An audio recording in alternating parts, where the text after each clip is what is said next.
ये परमात्म ज्ञान। तो यहाँ सत्संग के आत्म और परमात्मा दोनों ज्ञान बताए जाते हैं। विश्लेषण करें।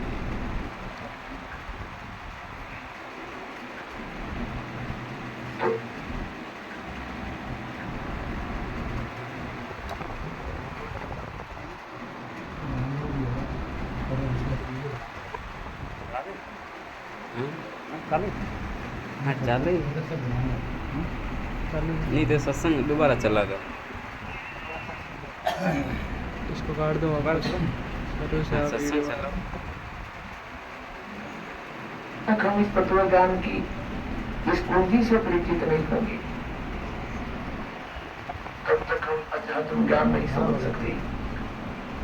अब इस वीडियो में संत रामपाल जी महाराज गुरु जी क्या बता रहे हैं कि जब तक हम तत्व ज्ञान की कुंजी को नहीं समझ पाते हैं तो ये अध्यात्म ज्ञान नहीं समझ सकते। तो ये तत्व ज्ञान कुंजी क्या है? तो तत्व ज्ञान मतलब ये जो आत्म जो ज्ञान है ये कैसे होता है ये हम नहीं समझ पाएंगे तब तक ये आत्म ज्ञान और परमात्म ज्ञान को हम नहीं समझ सकते। तो ये आत्म ज्ञान ये काकभूषण जी वाला जो रहस्य है इस कथा में ही इस आत्म ज्ञान का पूर्ण मतलब गुरु जी ने सब कुछ बता रखा है। जब तक ये काकभूषण वाली कथा को हम नहीं समझ पाएंगे तब तक ये आत्म ज्ञान और परमात्म ज्ञान हमें हो ही नहीं सकता। ये गुरु जी मतलब कुंजी का ये बोल रहे हैं, ये मतलब जिस बोल रहे हैं ये इनका गुरु जी का सीधा निर्देश है उस काकभूषण की कथा से है। तो आगे गुरु जी बता रहे हैं हम कौन हैं? अब यहाँ गुरु जी बता रहे हैं कि हम कौन हैं। अब ये गुरु जी किसी एक विशेष अलग से अकेले व्यक्ति के लिए नहीं बोल रहे हैं, ये सभी के लिए बोल रहे हैं। जैसे हमारे परिवार है, जैसे हम दो हमारे दो, जैसे हम भारतवासी है तो ये पूरे मतलब जितना भी मानव समाज है सभी के लिए कहते हम कौन है यानी सबकी पहचान एक ही बता रहे हैं। अलग से ये बात नहीं है कि मेरी पहचान अलग है या और ये भगत जी बैठे हैं इन सबकी पहचान अलग अलग है, नहीं, सबको शामिल किया। सभी की पहचान आत्मज्ञान तो सबको एक जैसा ही होगा क्योंकि आत्मा परमात्मा की है। सबकी मतलब आध्यात्मिक पहचान है वो सबकी। अगर एक आत्मा की अगर पहचान हो जाती है, आत्मज्ञान हो जाता है वो सारे जितने भी मतलब आत्माएं हैं, जितना भी मानव समाज है सबका वही मतलब वो आत्मज्ञान होगा, अलग से नहीं होगा। ये गुरु जी यहाँ कह रहे हैं कि भी हम कौन है मतलब एक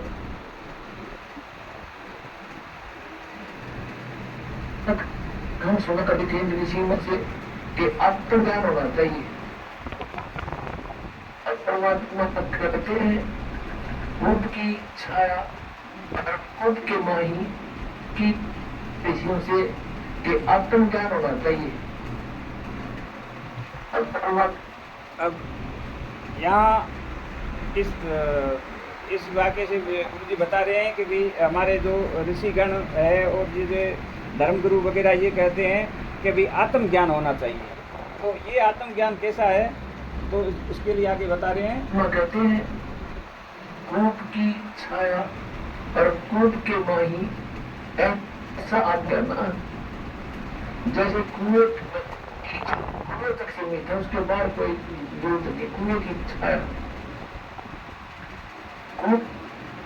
अब गुरु जी यहाँ आत्मज्ञान के इस आत्मज्ञान के बारे में ये बता रहे हैं कि ये जो ऋषि मुनियों को और जो ये धर्मगुरु वगैरह ये कहते हैं कि हमें आत्मज्ञान हो गया है। तो इस आत्मज्ञान तो एक ऐसा है जैसे कूप की छाया, कूप के माई मतलब कुएं की छाया है, वो कुएं तक ही सीमित है, उसका किसी दूसरे को लाभ नहीं प्राप्त हो सकता। तो फिर ये आत्मज्ञान वो छाया किस काम की? तो ये आत्मज्ञान भी क्या काम का? आत्मज्ञान अगर है भी तो भी कुछ काम का नहीं है। आत्मज्ञान का मतलब है कि हम कौन है, यानी अगर मुझे पहचान हो गई है, गुरु जी कह रहे हैं कि अगर मुझे पहचान हो गई है जिस भक्ति मार्ग से, परमात्मा की इस भक्ति से मुझे जो आत्मज्ञान और परमात्म ज्ञान हुआ है, यही इस भक्ति से किसी दूसरे अन्य को आत्मज्ञान और परमात्म ज्ञान हो तब तो ये आत्मज्ञान कहलाता है। ये परमात्म ज्ञान मतलब इस भक्ति मार्ग से मतलब परमात्मा की भक्ति मार्ग से हो रहा है। तो ये मतलब वो विश्वास कर पाएंगे मुझे ये आत्मज्ञान मार्ग में हुआ, इस मार्ग में आत्मज्ञान हुआ और परमात्म ज्ञान हुआ, तो अन्य कोई कैसे इसको मतलब मान सकता है? गुरु जी का कहने का भाव ये है। और की छाया कोट के माही ऐसा आत्मज्ञान वो फन बैक हो ही नहीं रहा है। इसका फन बैक हो ही नहीं रहा है। क्यों नहीं रहा? आत्मज्ञान तो ये है कि हम कौन है। अब यहाँ गुरु जी बता रहे हैं कि भी आत्मज्ञान क्या है कि हम कौन हैं। तो यहाँ भक्त समाज या आप और हम ये हमारी सोच आती इसके है अंदर आई नहीं कि भी है। हम कौन है, मतलब वो हम सतलोक की आत्माएं हैं, ये हमारी दृष्टि जाती है। फिर आगे गुरु जी बता रहे हैं और कहाँ से आए हैं। कहाँ से आते हैं, तो हमारे ये जो घड़ी का जो सुई है वो सीधा सतलोक की हो जाती है कि भी हम सतलोक से आए हैं। हमारा यहाँ जीने का उद्देश्य क्या है, ये तो है आत्म।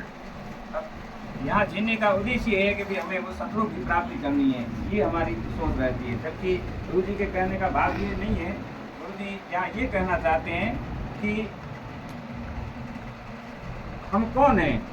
तो वो कुंजी जो बता रहे हैं वो कह भी हम हमारी जो आध्यात्मिक पहचान है वो काक भूषण वाली आत्मा के रूप में मिनी सतलोक में है, और हम मिनी सतलोक से यहाँ आए और यहाँ आकर परमात्मा की भक्ति करके हमें अपने निज लोक सतलोक की मतलब प्राप्ति करनी है। गुरु जी इस वीडियो में ये बताना चाहते हैं। ज्ञान और फिर परमात्मा ज्ञान, केवल परमात्मा कौन है। अब आगे बता रहे हैं परमात्मा ज्ञान के बारे में। तो ये बता रहे हैं कि परमात्मा कौन है। अब परमात्मा तो कबीर साहिब है, ये तो डिक्लेयर हो गया। और हाँ है, कैसा है, कैसे मिलता है। अब कैसा है, अब परमात्मा कैसा है, अब ये मतलब मनुष्य सदृश है। मनुष्य सदृश में कैसा है कि अपने जो गुरु रूप में परमात्मा की प्राप्ति होती है, तो उस मनुष्य तोले के सदृश रूप में अपने परमात्मा का स्वरूप है। उसको हम पाने का प्रयत्न कर रहे हैं, तो उससे हमें लाभ क्या है। अब उस परमात्मा की जब गुरु रूप में परमात्मा स्वरूप की जब हमें प्राप्ति हो जाएगी, तो उससे हमें ये लाभ होगा कि इस काल जाल से हमें यहाँ से मुक्ति मिल जाएगी और अपना जो निज लोक है सतलोक, वहाँ हमारा निवास हो जाएगा। अर्थात हम वहाँ सदा सदा के लिए हमारा हम सुखी हो जाएंगे। ये इस आत्मज्ञान और परमात्म ज्ञान में और इस गुरु जी ने जो आज दिन तक अपना प्रयास किया है 1994 से ये आज दिन तक निरंतर जो उसका प्रयत्न और अथक प्रयास है, उसका यही है कि सत्संग से हमें आत्मज्ञान और परमात्म ज्ञान होना चाहिए। तो गुरु जी का उद्देश्य यही है। और इस बात को रामचंद्र जी भगत जी है, तो ये उल्टा मतलब गुरु जी के विरोध में बात कर रहे हैं कि इनको भी वो आत्मज्ञान की परिभाषा भी मालूम नहीं है और इनको आत्मज्ञान नहीं है। और गुरु जी बताना तो कुछ और चाहते हैं। गुरु जी तो ये कहते हैं कि जिस परमात्मा की भक्ति से मुझे ये आत्मज्ञान और परमात्म ज्ञान हुआ है, किसी भक्ति से किसी अन्य को आत्मज्ञान परमात्म ज्ञान हो, तब ये मतलब भक्ति पर कोई परमात्मा की भक्ति पर विश्वास कर पाएगा, अन्यथा कोई नहीं कर पाएगा। तो फिर ये संसार ये कैसे परमात्मा की भक्ति से जुड़ेगा। और गुरु जी के कहने का तो भाव ये है, लेकिन रामचंद्र जी भगत जी ये सारी संगत को भ्रमित कर रहे हैं। और इनके पास कोई ज्ञान नहीं भगत है। जी से मेरा कहना यही है कि आप इस परमात्मा के सत्संग को विवेक से समझें, फिर किसी बात पर वीडियो बनाकर आगे सत्संग में भक्त समाज में रखें, ये ठीक रहेगा।